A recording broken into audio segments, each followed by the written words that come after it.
Hi hello welcome to Lakshmi ruby YouTube channel. మా ఇంట్లో పండుగ రోజు ఎలా గడిచిందో, పూజ కోసం ఇంటిని ఎలా శుద్ధం చేసుకున్నానో ఈ వీడియోలో మీతో షేర్ చేసుకుంటున్నాను.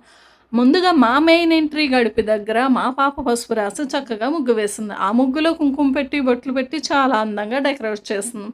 మన ఇంటి గడప అందంగా ఉంటే ఇంట్లోకి అడుగు పెట్టినప్పుడు ఒక మంచి పాజిటివ్ ఫీలింగ్ వస్తుంది కదా. అందుకే ముందుగా గడపని ఇలా చక్కగా రెడీ చేసుకున్నాం. తర్వాత ఇంట్లో మనం ప్రతిరోజు వంట చేసుకునే గ్యాస్ దగ్గర కూడా పసుపు రాసి కుంకుమ పెట్టి బొట్లు పెట్టి అందంగా అలంకరించాను. తర్వాత మా పాప కాళ్ళకి పసుపు రాసాను. తర్వాత నా కాళ్ళకి కూడా పసుపు రాసుకున్నాను.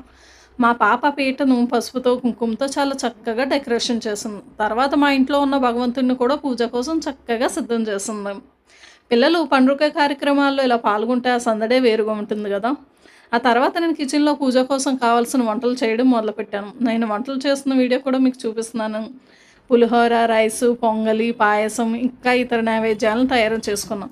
పండుగ రోజు వంటలు చేయడం కొంచెం హడావిడిగా ఉన్నా అన్నీ రెడీ అయ్యాక చాలా సంతోషంగా అనిపించింది.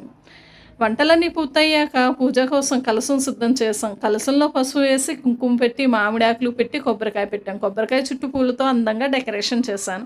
ఇలా పూజ చేసే ప్రదేశం మొత్తం చాలా అందంగా పండుగ వాతావరణంతో కనిపించింది. తర్వాత పూజ కోసం కావాల్సిన సామాగ్రి అన్నీ సిద్ధం చేసుకుని నేను కూడా కుంకుమ పెట్టుకుని పాప కూడా దీపం వెలిగించి పూజ స్టార్ట్ చేసాం. తర్వాత దీపం వెలిగించి భగవంతుడికి భక్తి శ్రద్ధలతో పూజ చేసి హారతి ఇచ్చాం. గంట మోగిస్తూ హారతి ఇవ్వడంతో పూజా వాతావరణం ఇంకా ఎంతో బాగుంది అనిపించింది. తర్వాత మేము తయారు చేసిన వంటకాలన్నీ భగవంతుడికి నైవేద్యంగా సమర్పించాం. పండ్లు, పాయసం, అన్నం ఇంకా ఇతర నైవేద్యాలను కూడా చక్కగా పెట్టి దేవుడికి సమర్పించాం. అన్నీ ఒక దగ్గరగా అందంగా పెట్టి దీపం వెలిగించి చూస్తుంటే చాలా ప్రశాంతంగా చాలా అందంగా అనిపించింది.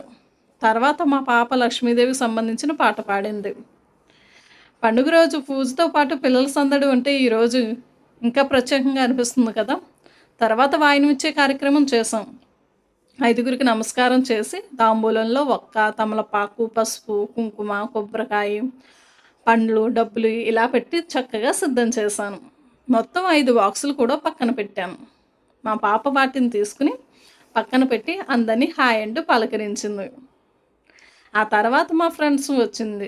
ముందుగా మా ఫ్రెండ్కి నమస్కారం చేసి వాయినం ఇచ్చాను. పసుపు, కుంకుమ డబ్బాలో పెట్టి అందంగా ఇచ్చాం. తర్వాత మేమిద్దరం కాసేపు సరదాగా మాట్లాడుకున్నాం. పండుగ రోజు ఇలాంటి చిన్న చిన్న సంతోషకరమైన క్షణాలు కూడా చాలా ప్రత్యేకంగా అనిపిస్తాయి కదా. చివరిగా భగవంతుడికి పెట్టిన నైవేద్యం, పండ్లు, పూజ సామాగ్రి అన్నీ మరోసారి మీకు వీడియోలో చూపిస్తున్నాను. దీపం వెలుగుతూ పూజా ప్రదేశం మొత్తం చాలా అందంగా కనిపించింది. ఇలా మా ఇంట్లో పండుగ రోజు పూజ, అలంకరణ, వంటలు, నైవేద్యం, వాయనం అన్నీ చాలా సంతోషంగా పూర్తయ్యాయి. ఈ వీడియో మీకు నచ్చినట్లయితే తప్పకుండా లైక్ చేయండి. మీ ఫ్రెండ్స్ అండ్ ఫ్యామిలీతో షేర్ చేయండి. మా ఛానల్ని ఇంకా సబ్స్క్రైబర్ చేసుకోకపోతే ఇప్పుడే సబ్స్క్రైబ్ చేయండి. ఇలాంటి మరిన్ని మంచి వీడియోల కోసం మా ఛానల్ని తప్పకుండా ఫాలో అవ్వండి. మళ్ళీ ఇంకొక మంచి వీడియోతో కలుద్దాం. అప్పటి వరకు అందరూ సంతోషంగా ఆనందంగా ఉండాలని కోరుకుంటూ ధన్యవాదములు. Okay, bye bye, see you.